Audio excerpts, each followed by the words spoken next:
The original name for Geek Squad was Techno-Medic. In a future that almost was, all right? Now, the best thing ever to happen to me when I started my company is I had no money. When you have no money for marketing, everything you do is marketing. Now, I'm not against marketing or PR or anything else, but when you have to build everything yourself by hand, you just make different choices. And you just, you do things differently. You have to be more creative.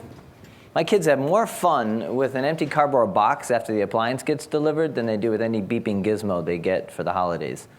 And I think it's the same for a company, that even when you have the resources to buy things and the services of fancy consulting firms, you're going to be a better customer if you try and do it yourself. And so I'm just going to talk, I only have like 8 minutes, so I'm actually going to talk about one thing here. But I changed the name. I paid $800 for the Techno-Medic logo, and the night before the illustrator was going to draw it, I said, Techno-Medic sucks. Everybody thinks I fix medical devices. I need to lie about how big I am, so it was just me and a bicycle, and I said, I want you to call it Geek Squad. That way it's a generic name, and I can kind of get into all sorts of businesses. My original vision was to do web programming like everybody else in 1994. But I started doing computer repair because it's easy to get into. And that's why service and retail experiences suck so bad, because nobody realizes that everybody's in the service business. In the service business, you don't have to have a building. You don't have to have inventory. You just have to show up and do the service.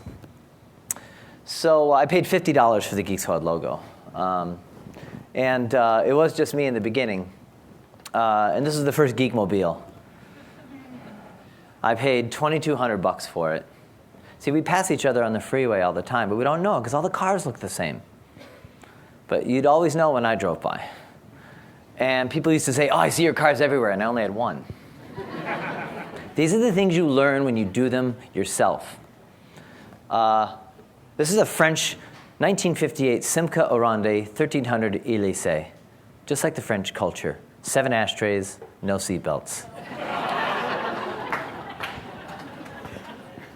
Long story short, because I don't have a lot of time, I don't know anything about venture capital. I started with $200, and that was basically to be in the back of a Mac store back then when there were independent Mac dealers, and they didn't even do service. They just want to sell the stuff, and I was the guy that would do the out-of-warranty repairs.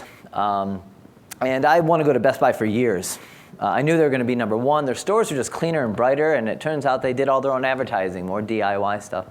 And so after about 8 years, I knew that all the others were going to go out of business, and I called up Best Buy, and I said, half my people used to work for you, so I know you have good people. I don't know why you dingbats take 3 weeks to fix a laptop.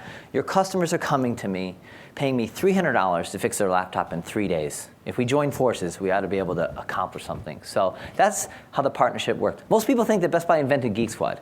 That's how an acquisition should go. I hear about a lot of acquisitions, and don't you hate when they acquire these companies in Silicon Valley, then they kill them? And as I were the founder, I'd be really pissed off. So I think a real measure of an acquisition is 10 years later. Was it a good deal for the employees? Almost all the Geek Squad people are still working there and getting great benefits and stuff like that. It's probably the best deal Best Buy ever did. And the business is growing. So, and why did I stay for 10 years? Spite.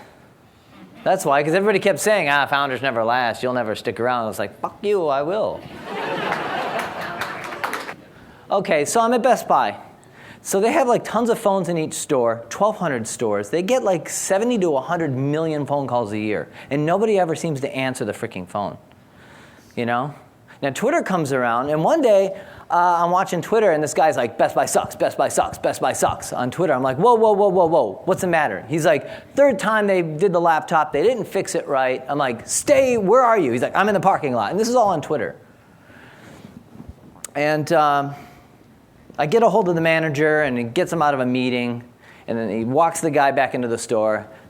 Best Buy's awesome, Best Buy's awesome, Best Buy's awesome. And I thought, that's it. That's the future of retail. One day I walked into Best Buy, and I was just wearing my street clothes, wasn't wearing my clip-on tie. And the new flip camera came out, and I was really excited because this is an awesome little device. And a Best Buy blue shirt walks up and goes, hey, welcome to Best Buy. How can I help you? And I was like, this looks like a new flip camera, and I got the old one. what's the difference? Got more memory, better battery life, what? He's like, I don't know. Couldn't tell you. Don't own it. That's the problem with retail today.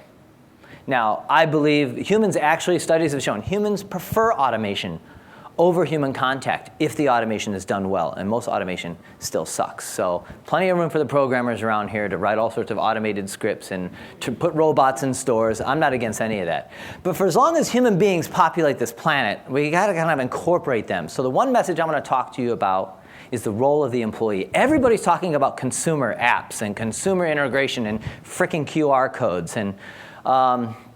But I want to talk about the biggest trend I see that nobody's talking about, and that is building tools for the employees to make them the frickin' superheroes. So let's just talk about the phone. So long story short, to wrap this up, is I'm sitting in a meeting one day, and some PR firm is like, this is what we're going to do for Geek Squad, and I already hate PR because I feel like advertising is a tax you pay for being unremarkable. I'm like, what's our PR budget? And they're like, $3 million for Geek Squad.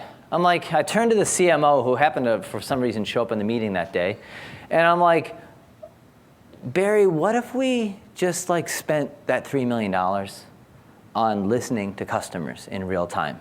Like whether they call or fax or write a letter and we scanned them in. What if we use Google Voice? You know, Google Voice is free and we can probably get 1,200 numbers. And so every time this phone rings, how about, shouldn't this be the rule in retail? If phone rings on the third ring, then go to voicemail, use Google Voice to transcribe it, and then send that text as a message object to an employee on the floor who's allowed to bring their phone to work and give them a custom Wi-Fi network, and then route these messages. So if that employee doesn't answer it within 2 minutes, it bounces to another one. And what if we could tell using your caller ID that we know the last person you dealt with or the last person to ring you up in a register, and it went to that person who's probably maybe the person that you do. So I did not come up with this stupid name called 12th Force, but this was my idea, and this came out of that. And the idea was, instead of Geek, because every time you see a Geek Squad agent at Best Buy, it's basically saying, well, the blue shirt doesn't know anything. And that's not what I wanted to do. I told them, I said, the real challenge is to make the blue shirt. But no amount of money will ever provide enough training to help the average retail people. We can't afford to pay them enough. But I don't think they need to know anything, because retail really is just a physical search engine. When you walk in, it is about discovery. The problem is that they're saying, I don't know. And I think the future is I just want them to say, I'll find out.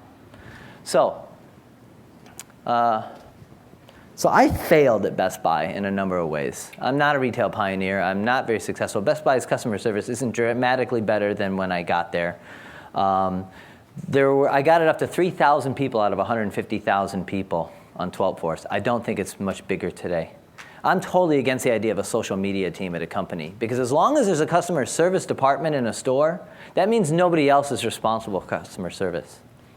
And as long as there's a social media team, that must mean that the CEO doesn't have to be on social media. I think everybody in a company should be part of that. The day that WhatsApp was announced on the acquisition, it made me really think about messaging, and then people were talking about what's going on in messaging in Asia, and gets to the heart of the matter, which is they don't install 20 million apps on their phones there. Chat as an interface, which everybody on the planet knows how to use. You know, McDonald's is embedded into the chat app. When they order their taxi on WeChat or Line, it's within one app. Most consumers either don't install apps, and I got news for you, they're not going to install your stupid retail apps. It's just too many.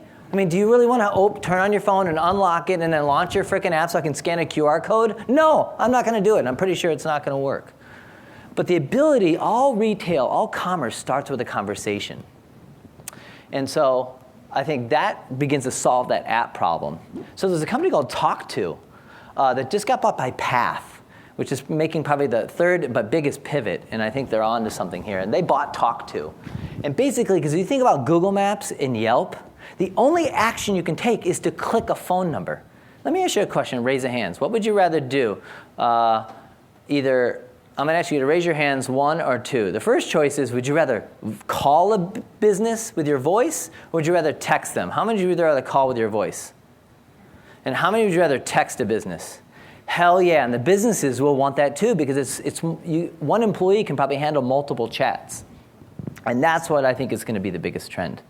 Not just for the consumer, but if any employee can talk to any other employee in real time on the sales floor, and if that message is tracked so that one employee, if they forget to respond, it bounces to someone else, and the CEO can see a real-time dashboard of how fast they're responding, I think that's the biggest impact to retail experience. And it will help the employees feel more confident, network and collaborate with each other. And so I want you to watch this space, because I don't know whether the way Path is doing it is going to scale, because they're sending it all to a Philippine call center.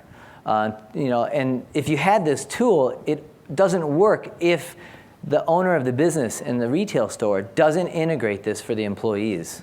But what I like about this interface, too, is you don't have to train the employees on it. They already know how to use Facebook Messenger. And we've seen Yammer.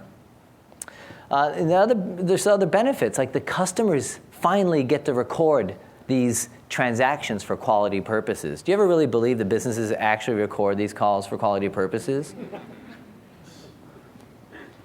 And last slide, and then I'm done. This is the job application that I thought, in the future, somebody walks into a Best Buy, what is the ideal job application? This is it. Because this is like what I would enter into the Search Olympics as a sport.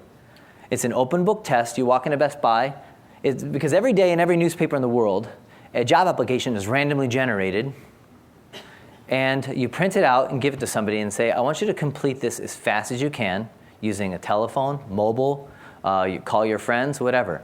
Because a crossword puzzle is like a perfect example of a myriad type of questions you might get on the retail floor today.